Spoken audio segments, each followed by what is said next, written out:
যদি টাকা না তুলে দিস তোর বুকের উপর পা চাপাবো। সরি দাদু, আজকে হবে না, আজকে কানেক্টিভিটি নাই খুব। কেন ও আবার কোনটা গেছে, ওকে বেতন দিস না নাকি? আরে দাদু, ওপর থেকে আসবে কানেক্টিভিটি। লে বাড়া, ও ওপর থেকে ছাদ ফেটে আসবে নাকি? শালা দাদুর মনে মাথা হয়ে ফাটিয়ে দিব আজকে। দাঁড়াও।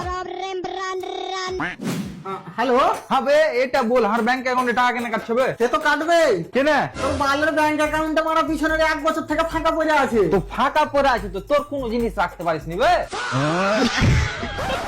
হবে শালা তোর কপালে কিল দিয়ে জোর করে দিব। শালা ব্যাংক অ্যাকাউন্ট খুলেছিস না গোডাউন বে? আরে দাদা, মিনিমাম 10,000 টাকা ব্যাংক অ্যাকাউন্টে সব সময় রাখতে হবে। বাপ রে, 10,000 টাকা? ও তো আমি একবারই চোখে দেখিনি। তুই এক কাজ কর, 10,000 টাকা ওজনের কিছু জিনিস রেখে দিস। আবে কেলাচোদা, এটা ব্যাংক অ্যাকাউন্ট, তোর জামা কাপড় রাখা আলমারি লয়। ও তো ঠিক আছে, তাহলে জামা প্যান্ট রেখে দিস। আমার মুখ প্রচুর বড়, আজ থেকে তুই রাখিস। শালাকে কি করে বুঝাই যে ব্যাংক অ্যাকাউন্টে জামা কাপড় রাখা হয় না? জামা কাপড় রাখা হয় না? না। তো 1 কেজি মুড়ি গেলা রেখে দিস। তাহলে তুই দে না রে ভাই আমার টাকাটা তুলে। ਤੇਰੇ ਹੀ ਮੇਲਾ ਤੇ ਵੈਲੀ ਕਰਨੀ ਨੂੰ ਪਿਆਰ ਦੀ ਤੇ ਦੌੜ ਮੇਰੀ ਦੀ ਗੱਲਾਂ ਕਰਦੀ